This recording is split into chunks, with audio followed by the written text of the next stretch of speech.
And we are live. What is going on, everyone? Welcome to the Stokastic Fantasy Football channel. And we are talking wide receivers today. Guys, it's football time. We officially have football happening today with me, as always. Talking ball is Nick Lepri at Notorious FNTSY. What's going on, buddy? I'm doing great today. I hope you are doing great. I hope the chat is doing great. And I hope everyone is excited for tonight because it should be a great time. It should be a great time. Bills, Rams, two of the best teams in the NFL, the defending Super Bowl champions. We're starting things off very, very strong.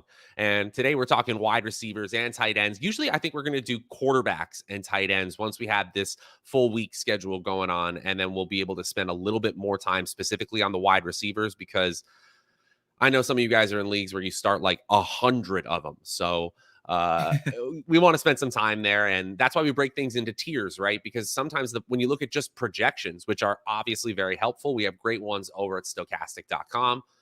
They look all the same sometimes. And so we got to parse out some floor, some ceiling, some risk, some reward. And that's what we're about to get into today. Make sure you like this channel, subscribe to the channel, hit the notification bell too, so that you know when these live shows are happening. We appreciate you hanging out here on this Thursday morning, this NFL opening day morning. You ready to dig in, Nick? Yeah, let's do it. Cool. Let's do it. All right, tier one. Are you able to throw them on the screen? Okay, look at us. Look at us moving up in the world. Lepri, nice job, buddy. This is a pretty easy tier. If you got them, start them. If you got two, you're probably hurting at running back, but you probably have an amazing wide receiver core. Cooper Kupp stands out playing tonight. Justin Jefferson playing the Packers. Jamar Chase actually has a tough matchup against a Pittsburgh Steelers secondary that I think will still be very strong.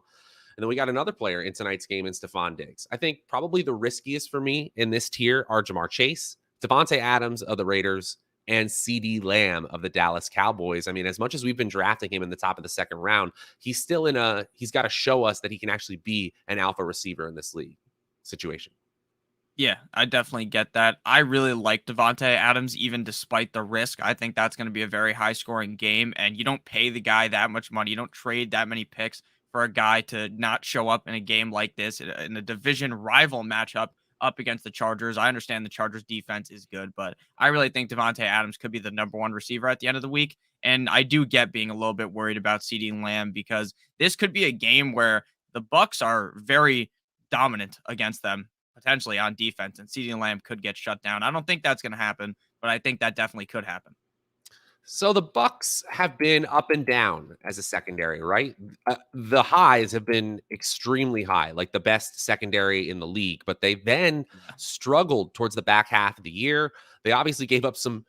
Remember, they were in a position to bring that game against the Rams to overtime, but they gave up a huge deep ball to Cooper Kupp in crunch time, which led to that game-winning field goal. They ended up being bottom 10 in schedule adjusted fantasy points allowed to opposing offenses last year. That means they were giving up way more than their opponent's average. I mean, I think this is going to be a shootout. I don't know what to say. Tom Brady's going to pass. That means Dak Prescott's going to pass.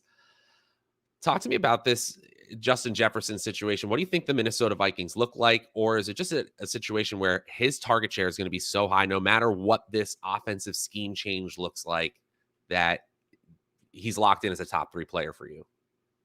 Yeah, for me, he's definitely locked in as a top three player. I would be kind of shocked if he didn't finish as a top three wide receiver on the week. He's one of those players that I'm definitely willing to pay up for in DK. If we're talking about DFS, I really do like Justin Jefferson this week. I think this is a game that could go absolutely bananas, especially if we see the signature Sammy Watkins week one performance of the past, where Sammy Watkins is basically a Hall of Fame player. If they just included week one only as the stats, the guy's amazing. So maybe we could have a very high scoring back and forth affair. And I just think this offense is going to be passing the ball more. Now, does that even necessarily matter for Justin Jefferson? Because I think even if they threw the ball as much as last year, Jefferson still could be the number one receiver at the end of the year.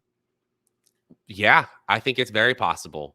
And, I do like this. I do like this game environment more than people are realizing. I think the pass attempts are going to be higher than people realize. And ultimately, the big thing I think in Minnesota that we'll see happen this year is not that Jefferson has less targets. I think if anything, he's going up. Not that Yeah. Thielen has less targets, but that a third receiving option emerges, whether that's KJ Osborne or the tight end Irv Smith. I think that's what we're going to figure out. Justin Jefferson is locked in. Anything else about tier 1 before we dig into the tier 2 plays of the week?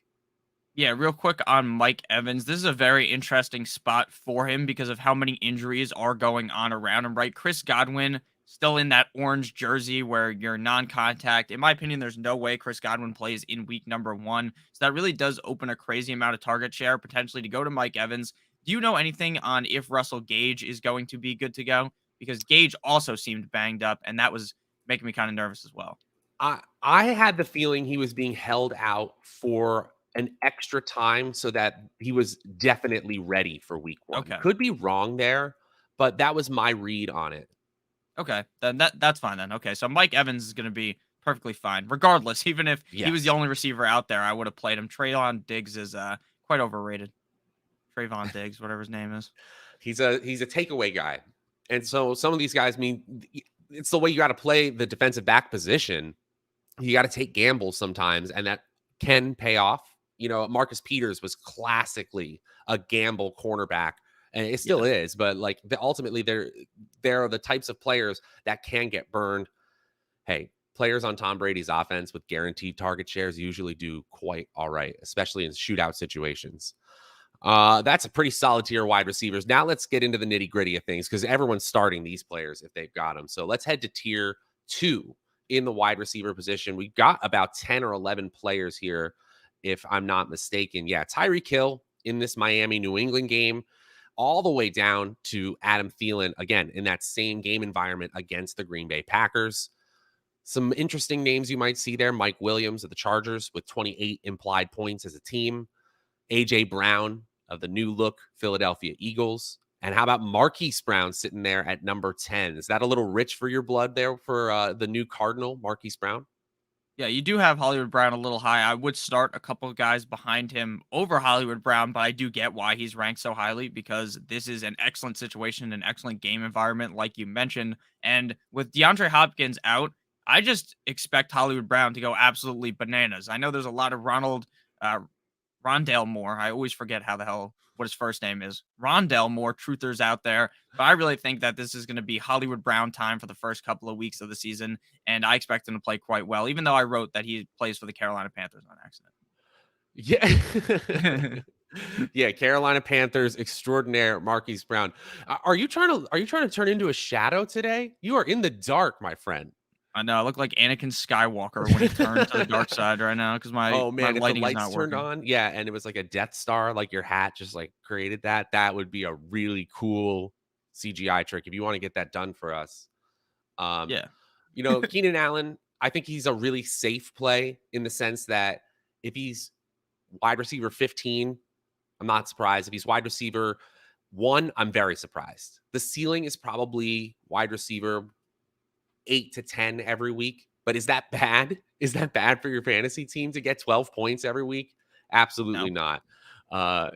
And so I do think that these two Chargers receivers, they are going to go back and forth, but they are warranted at both having top 15 rankings this week. Talk to me about Jerry Jeudy. What do you think the target share looks like in Denver? And do you have Jeudy ranked this high? Because I know Stokastic's tiers are a little bit different than consensus. A lot of people are way higher on Cortland Sutton. And, if you said, I'm just flipping where Jerry Jeudy and Cortland Sutton are in our rankings, I actually wouldn't think you're crazy. What say you? Yeah, From the dark. I'm in the same boat. Yeah, from the darkness, from the depths of hell down here, I guess, because my fucking internet. I'm surprised I'm still connected to the show because no Wi-Fi is working in my house, but somehow this works. So it is what it is. But Cortland Sutton, I think he is the better start. I've been asked a couple of questions on here and on my channel about Cortland Sutton versus Jerry Jeudy, and I've leaned with Cortland Sutton every time. There's a lot of people apparently they've drafted both Cortland Sutton and Jerry Jeudy and are asking me who they would rather start. So I would lean with Cortland Sutton pretty heavily. I think in week number 1, it is a gamble, right? Because we haven't seen it yet with Russell Wilson. So it's entirely possible that Jerry Jeudy is the clear alpha wide receiver and sees a significant amount of targets higher than Cortland Sutton, but I don't really think that's going to be the case. And I think they're both super safe because this matchup is very easy against Seattle. Yeah, I don't think the Seahawks defense is very good. And I'm trying to keep a straight face here as you just like deliver analysis from the shadows. From the I just shadow hope realm. I hope people keep just like streaming in and they're like, what? Why is he in the darkness? I Born in the darkness. it's great. I was born here.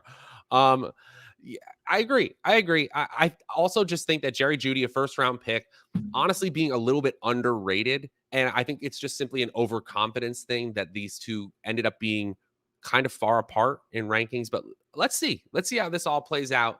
Michael Pittman is one that's really interesting. He's got a new quarterback in Matt Ryan, and the fact that Indianapolis, when they're up, all they want to do is run the ball with Jonathan Taylor. I honestly think Michael Pittman can take that next step. If we're picking Pittman consistently at the end of the first, beginning of the second round for years to come, I don't think you should be surprised by that. In fact, his ADP almost rose to the second round at the end of this season anyway. I just think he's built to be a number one wideout. He has a much more accurate quarterback this year. And while they had a lot of positive game scripts, even if they find themselves in more neutral game scripts this year naturally, Yeah. they'll probably need more passing numbers, and Michael Pittman's guaranteed to get it. Yeah, I really like Michael Pittman. This matchup is also just mouthwatering, right? Going up against the Houston Texans. I mean, Jonathan Taylor had a field day last time, or every time they go up against the Houston Texans. But I do think Michael Pittman will be just fine in this game. The only worry is that they smack the shit out of the Texans and then, they're not throwing as much late. But if that is the case, you want to know who probably scored? Michael Pittman, right? You want to know who probably did good? Michael Pittman, if they're up by so much that they just keep running. Yeah. Let's answer some questions here as we get into the mid tiers. Wide receiver wise, I have Claypool, AJ Brown, Darnell Mooney, and Godwin. Currently starting Mooney and Brown. Okay. I guess my starting duo becomes Brown and Godwin when everyone is fit, right? Yeah, that's pretty easy. Darnell Mooney too, guys. He's kind of a volume play where you're still going to see variance from week to week a lot higher than other players, and the floor a lot lower because the Bears' offense doesn't score a whole lot of points. Just the fact that AJ Brown is a clear number one and Godwin is on a clear top tier, top passing volume offense, that's definitely going to be your duo going forward. Let's ask this question because it has to do with today, and it's right where we're about to get to this second tier. Allen Robinson or Jalen Waddle for you, Nick? For me, I would go with, well, right now, based upon the news that we have, I would go with Allen Robinson because as someone who follows the Dolphins with a very close eye, because they're my favorite team, Jalen Waddle, Tua said yesterday, if Jalen Waddle plays, if Jalen Waddle plays. Now, again, I think Jalen Waddle's going to play. He removed the wrap that was around his leg, but could he miss time? Definitely. And could he miss week 1 more so? Definitely. And with that said, if I already have Allen Robinson and Jalen Waddle so close, why not just take the sure guy in Allen Robinson? Yeah, because he's definitely playing tonight. The thing is, Yes. you got to lock in your lineup, and that's probably why Isaiah is asking today. All right, so you're starting up Allen Robinson, I guess. I still am of the belief that Waddle plays, but So am I. Robinson is safer. You're right. You're right. There it is. Interesting stuff. Interesting stuff. Do you have any other things to add? I guess we didn't mention T. Higgins, who sitting there right at 13, playing the Pittsburgh Steelers, who might try to shut down Jamar Chase. Not the easiest matchup, but a player that you probably just have to start, right? Yeah, you didn't draft T. Higgins in like the 3rd round to sit him. Right now, obviously, there's that thing that you talked about yesterday where everyone says, oh, you have to start your studs. Yeah, obviously, but there are some matchups even at the beginning of the year that scare me. I understand the Steelers defense is pretty solid, but I'd still roll out T. Higgins and be pretty confident that he could be one of the higher scorers on the week. I think this game, the only worry to me though is I honestly don't think this game's going to be very high scoring. Yeah. The Pittsburgh Steelers would rather play a low scoring, defensive focused rushing focus. Not that they're going to be super rushing focused with Mitch Trubisky at the helm, but they don't want to be in shootouts with teams like the Bengals or the Ravens. Yeah, you're absolutely right there. The low scoring nature is the concern, but the floor I think is high enough for Yeah, Higgins. definitely. I want to tell you guys about a couple awesome things happening. Obviously, football. It's here. It's going down tonight. Bills versus Rams.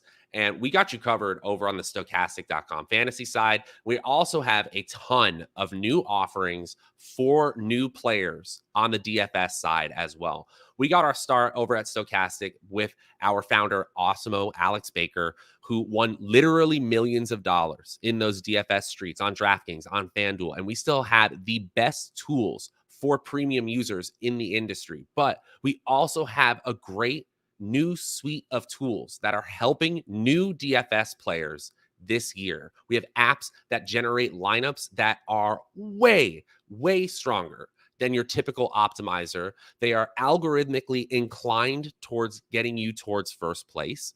And so we have taken a lot of steps to decrease the friction, get the onboarding easier for you guys to understand the game that we know and love over at Stokastic. And so we want to offer a special promo, Scramble, SCRAMBLE, will get you 7 free days of the entire premium suite for $7. A $50 value, absolutely free once you sign up there. $7 for 7 days. And then guys, I really think you're going to really enjoy what you see over there. And feel free to ask us questions. Our DMs are open. And yeah, let's win some money, not just in your fantasy league, but let's win some life-changing money over on stokastic.com. Use promo code SCRAMBLE today. All right, we can throw up that tier 3 wide receiver. We're moving on here. This is where it gets really fun, in my opinion, right? Because you might have some questions in here. And also, feel free to say in the comments that we're absolutely insane about some of the rankings, right? Because one of the things I love about working here is that we have a very, very strict statistical process that gets us to our first set of rankings, and then we argue from within there. So we have a really strong baseline, but sometimes it shows players in places that we really didn't surprise, that really can surprise you. Like Rondale Moore at wide receiver 28, that surprised me. That surprised me when the numbers started bearing that out. You know, there's some others too that you probably didn't have to draft where they were. Kadarius Toney sitting there in the top 30. Who surprises you in this tier 3 here? Yeah, it has to be Rondale Moore. And actually, that's a lie. It's got to be DK Metcalf. DK Metcalf, I feel as though, is going to have a very bad time up against the Denver Broncos defense. Now, obviously, they're going to be down, so they're going to have to throw the ball a lot. So maybe DK Metcalf can kind of sneak his way into a top 24 finish because he scores at the end of the game when the Denver Broncos are taking a nap on defense. But I really think he's going to struggle in this matchup. And I really worry about him this year with Geno Smith. Like I have 0 DK Metcalf. I have him in a couple of best ball drafts because then you just don't have to actually determine when you start him, right? You just draft him and then he goes in the lineup when he has those 4 crazy games. But he has been so unpredictable when Russell Wilson was the quarterback. Now what's going to happen when Geno fucking Smith is the quarterback? It's going to be even harder to figure out when to start him. And I have him significantly lower than 27. He's a guy that I recommend everyone sit. He's like a must sit for me. So when you look at snap share and target share and likely amounts of passes per game, things like that, the range of outcomes, the ceiling is there. So say the stats. Yeah. But our eyes are kind of telling us a different story, right? And that's why we compare these stat-based projections with our rankings ideas, because we know that the air yards that the computer gets might just end up being spare yards when they're completely and wildly inaccurate. So I do agree with you. DK Metcalf is one of those players that everyone this year is going to say boom, bust, boom, bust. But guys, think about what your team needs. If you're in a situation where you feel like you are against a team that drafted a juggernaut and you feel like you're projected to lose by 10 and you need a ceiling performance, DK Metcalf is a player who can deliver you 110 and 2 touchdowns. Is that going to happen very often? No, I'm sorry, it's not. But he is still a ceiling play if you need a little bit of upside. And why don't we go to this question here from Brandon? Michael Thomas or DK? this week? Yeah, for me, I would go with Michael Thomas. I'm going to be honest with you. Michael Thomas scares the shit out of me this week. I am so unsure of what is going to happen. I feel like Michael Thomas, like there is a floor with Michael Thomas, right? Like I don't feel like he's going to shit the bed, but I don't know. Like I'm really starting to worry about this. Like they're saying did you read the report yesterday that he was like kind of banged up a little bit? That Uh, scares me because he's been kind of banged up or worse for for years. going on 3 seasons. Yeah. And look, again, you can play Michael That is Thomas. rough. You're Yeah. being risky. Look, the guy's fucking incredible. He's a great player. The issue is he still that same player? Now, I've seen a lot of positive reports out of camp that he is still the same guy. He still has that burst. He still knows how to run the slant a million times a game, and I'm sure Jameis can throw that to him. I'm just worried that maybe he isn't the guy. We'll see, though. I was really high on Michael Thomas early on in the offseason. I continued to move him down the rankings, but I definitely play Michael Thomas 100 times over DK Metcalf. I agree. I agree. Assuming they're healthy, though. And, Yes. one thing we will say is that the quarterback matters so much for a wide receiver. We're going to get to this question from Rise Above Anything in just a minute. But there's nothing wrong with DK Metcalf. That dude is a physical freak. And Of course. it's just about quarterback accuracy. That is literally half the battle in wide receiver production. Rise Above Anything asks, who should I start, Godwin or Bateman? It looks like Godwin's going to play. That is a little bit debatable. I thought it was leaning towards that. Lepri has a little bit of a different take here. He thinks that they're going to take it a little bit slower and that Yeah. he's progressing in practice. He's doing well, but they have no incentive to play him week 1. Yeah. My best guess is that they don't want to throw him out there and then have him not be that guy and then potentially re-injure himself, right? I think it is possible that in 2 weeks they throw him out there and he's a decoy because they didn't throw him on the pup. So they definitely plan to play him, in my opinion, in the first 4 games. But his first game back, unless I'm truly sure that he's healthy, I don't know if I would play him. What do you think about that? Because like if he comes back, say next week, do you think he's actually healthy, or do you think he's going to go out there and just try to intimidate the defense for the first quarter and then they just take him out? He probably just wants to get run at a certain point, right? He wants Yeah, snaps to yeah, yeah. to just get his legs under him. Uh, To say that, so the projection would be how many times, if you played out the slate, let's say 100 times, would he play a full snap share and full route share? And I think my Week answer one. is like 2 or 3 out of 100, In week right? one, Week 1. So like yeah, it's a I'd 1 say to one. 2% chance that he's full go.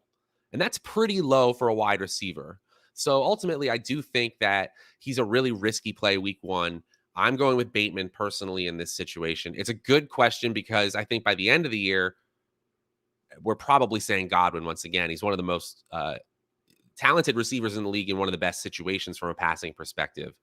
Um, we got some good questions today, guys. Thanks for hanging out. Also, it's 130 something of you in here right now, and we're getting these live strategy shows started, and we've had these start sit videos going well, and we're just really happy that you guys are hanging out with us. Please leave a comment below, leave a comment in chat.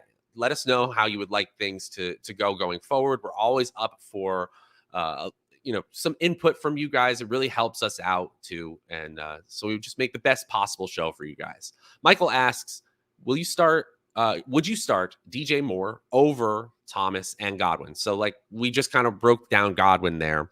DJ Moore is kind of a must start for me. The Agreed. Browns defense doesn't scare me enough to say you can't start him. He's high enough on our rankings. He's clearly above both. Yeah, for me, I would definitely play DJ Moore ahead of both of those guys. I love DJ Moore this week, just like you said. I think DJ Moore could have a huge matchup. And again, I've been kind of pumping up DJ Moore all offseason with Baker Mayfield as the starting quarterback. So it would be a cowardly take for me to tell you to bench him for Michael Thomas. So I would definitely play him over Michael Thomas 100% of the time. There you go. All right, let's just break down the very end of this tier, then we'll move on to tier 4. Kadarius Toney, not a good matchup with Tennessee, but he'll probably get his most Yeah. likely wide receiver to lead the team in targets. I think 6 to 8 targets is probably the floor for him. And I think he could have 10 targets easy in certain situations here. I'm on Yeah. Ross St. Brown against the Philadelphia defense that has been pretty stingy. I I actually like Amon-Ra this season, but I think it's fair to put him just inside the top 30. Um, Philly was 14th, almost exactly league average in schedule adjusted fantasy points allowed to opposing offenses last year.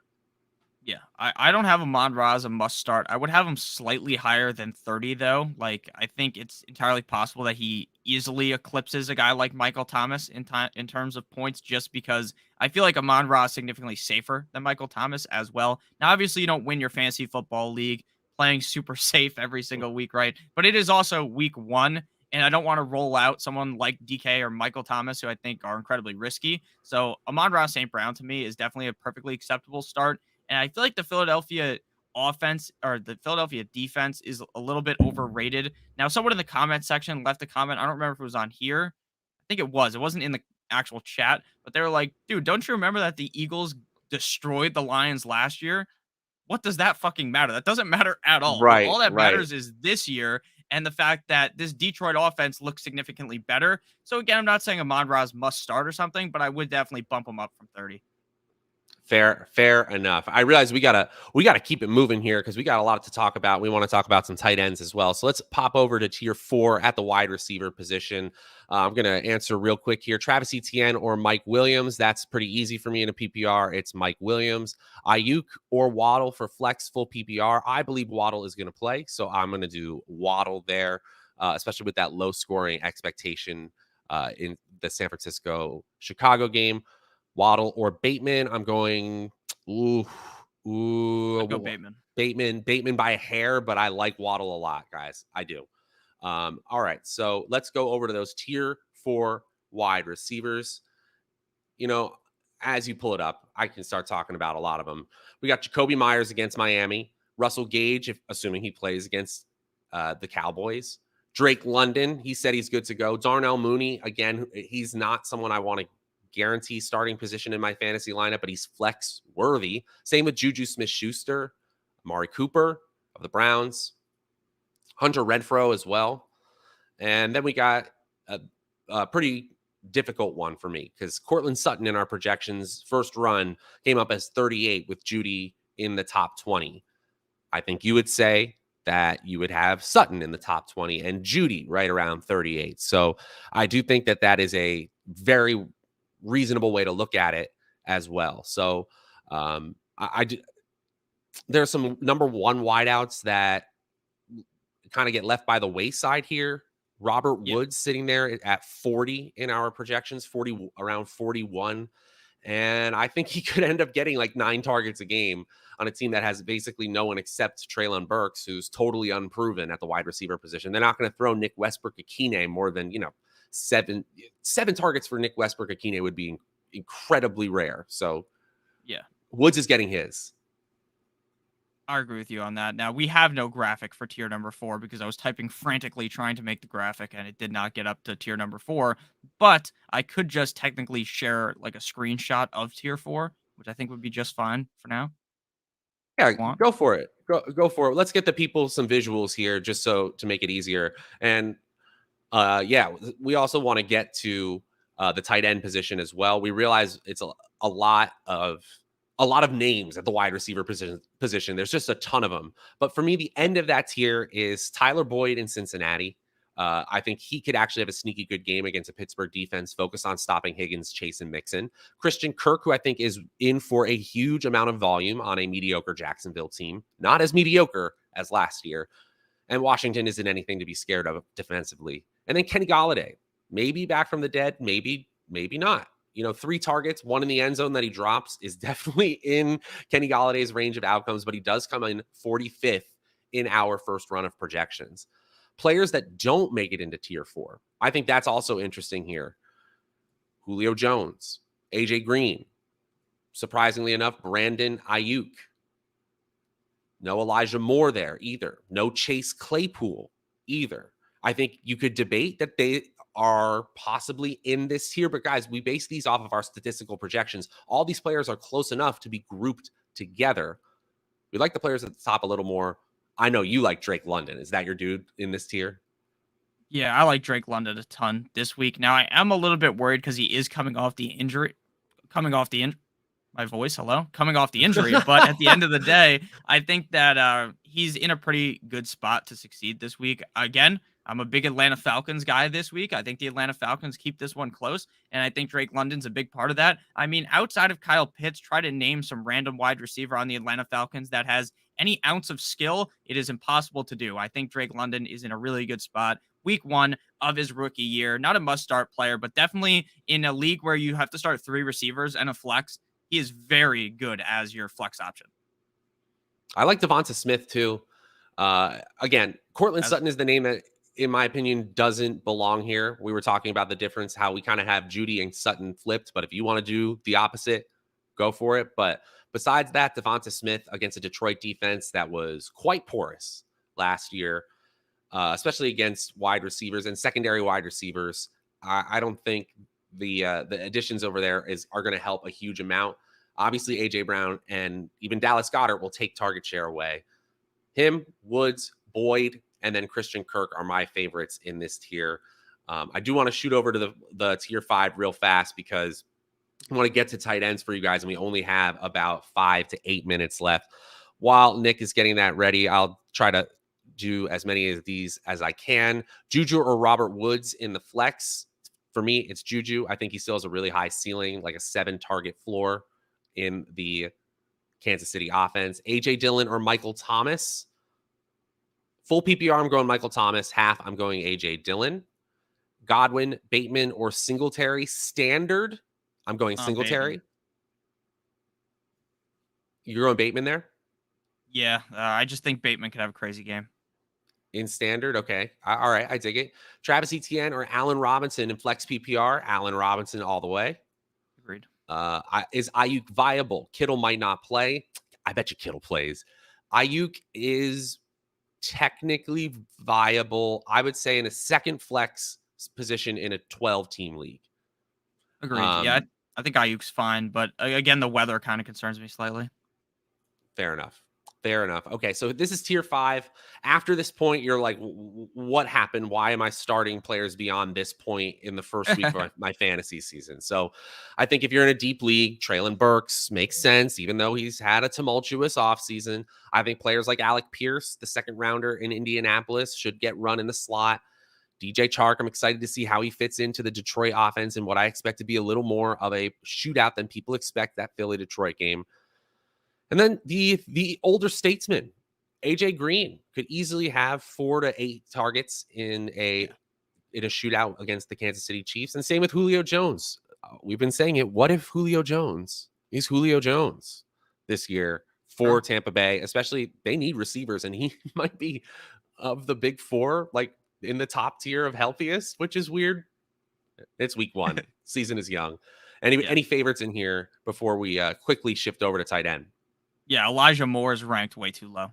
I mean, look, Joe Flacco sucks absolute ass at being a quarterback, but this guy locks into one guy, and I think Elijah Moore might see like 15 targets. Now, obviously, that's a crazy amount, but could happen. I like Elijah Moore significantly more than that. I think Elijah Moore might crack my top 26, 28 this week. I really like Elijah Moore. I want Elijah Moore to happen, but you don't draft Garrett Wilson to not make him happen either. Like, there's just... He's a top 12 pick in the NFL draft. Yeah, see, but I agree with you. I think with Zach Wilson, yes, but I think Joe Flacco is just going to throw the ball to one of them. So maybe I'm wrong. Maybe Garrett Wilson is the one he force feeds the ball to. But I think week 1 it'll be Elijah Moore because he does have chemistry with Elijah Moore. Yeah, that would be my pick too. I'm just kind of playing devil's advocate here. I'll answer this question here.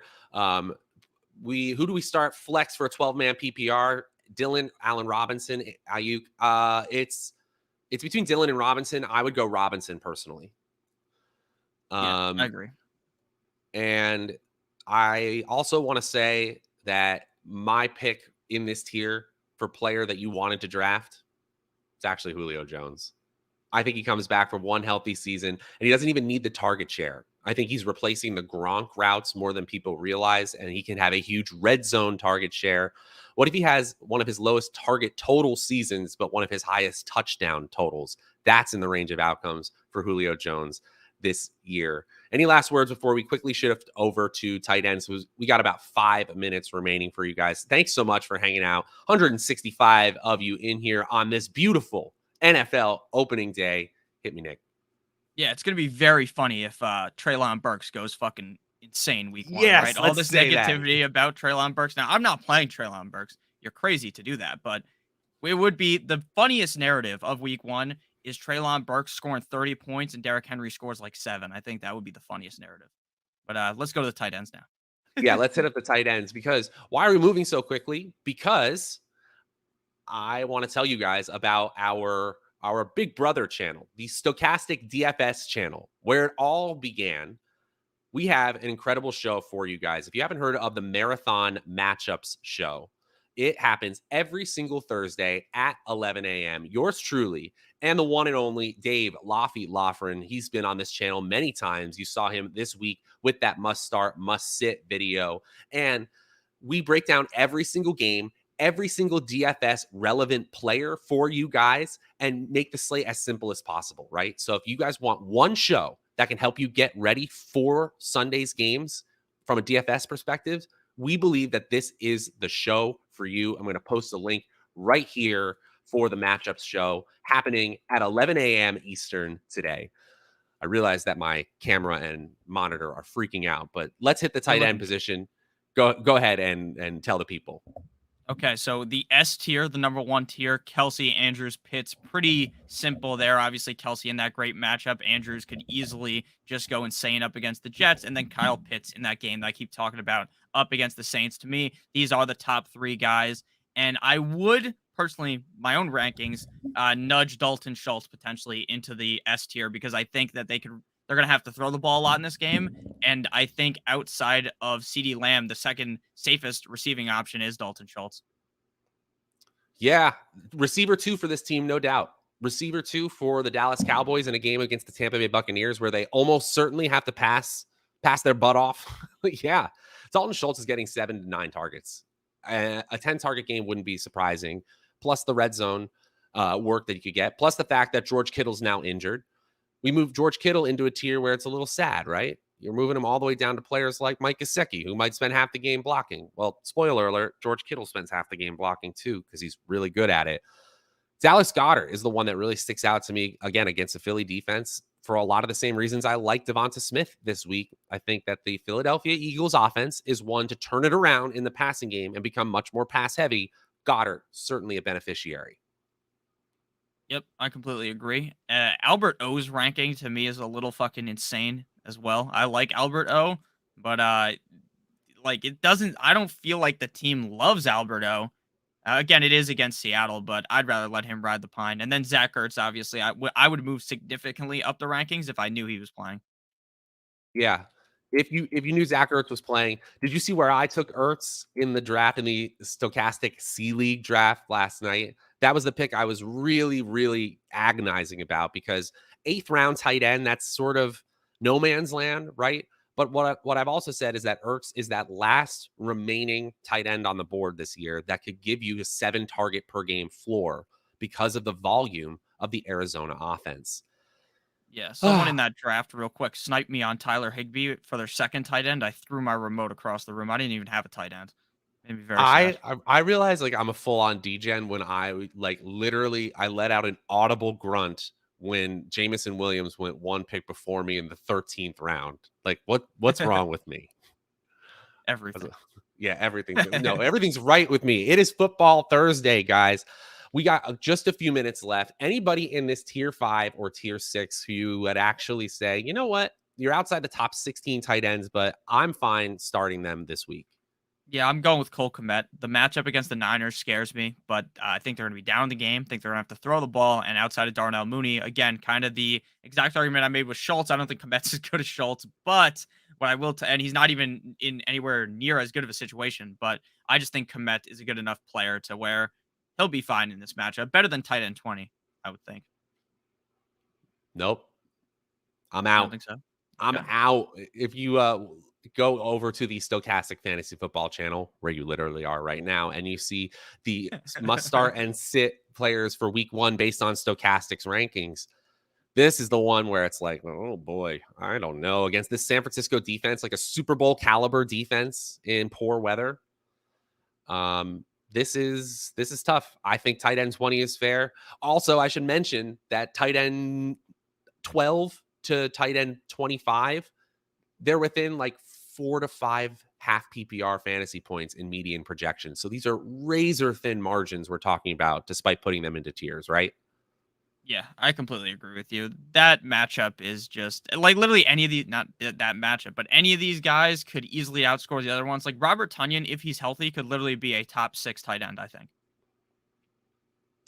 I like that call, right? His touchdown rate was high because he was open and he plays with Aaron Rodgers still. It's just a matter of health for him. Let's get to some final questions here. Amon Ra or CEH for flex full PPR? I would go look if you want to be risky, go with CH, the safer options. Amon Ra. I'm a risky player. I go with Clyde Edwards-Helaire. I don't even think CEH is risky. I think he's safer too. I think the touch floor is there Okay. in a full PPR. I think CEH is the pick for me. Bateman, Cooks, Gabe Davis, or Amon Ra once again. It would be Bateman and Gabe Davis as must starts for me. Yeah, I agree with you. But if you can only play one, I'm gonna go Gabe. But Gabe, if people have asked me Gabe versus Bateman, I think I've told half the people Gabe, the other half Bateman, because it changes all the time in my brain. They're so close for me. Gabe is the one who's actually done it a little bit more, even though it felt like he's only done it for real, like in 1 or 2 games. He was coming on strong before that big 4 touchdown playoff game, guys. Gabe Davis is going to be a thing right away. This is Sutton or Higgins. That's kind of an interesting question because our rankings would say one thing. I would actually say Sutton, but it's so close. It's because of the matchup. Higgins is probably higher in many people's rankings. Yeah, I'd go Higgins. And real quick, guys, I know we're trying to get out of here, but if you guys have a lot of these questions, just come back later tonight at I believe what time? 7 o'clock, I believe, for me. Yes. Yeah, 7 p.m. Come back at 7 p.m. on here or on the Notorious Fantasy YouTube channel by Stokastic, and we will be back, or I will be back by myself at 7 answering all your questions. So if I don't answer you right now and I don't answer you in the comment section, just come back later and I'll literally be sitting here answering questions for an hour. And when does the game start? 8:30, an hour and a half I straight. think, yeah, it's like 8:15. You'll show up when the schedule tells you to show up, but I believe it is 7 p.m. on the dot there Yeah, 7 until p.m. kickoff. The notorious fantasy hour on the Stokastic Fantasy Football channel. That's going to be a whole lot of fun. I will be on the Stokastic DFS channel, breaking it down from a DFS perspective as well. Speaking of the DFS channel, join us. Please join us for the matchups show happening at 11 a.m. It really is a whole lot of fun. And we will be back right here at the same time tomorrow, 11 a.m. It's just Q&A, just answering your questions. So if you see some of the questions below, we might comment and say like, hey, we'll hit this one tomorrow. But we're going to have a whole lot of fun this year, guys. Football is finally back. Follow him at Notorious FNTSY. He is Nick Lepri breaking it down. My name is Matt Savoca. Follow me at Draftaholic on Twitter. Guys, it's football. We'll see you guys soon.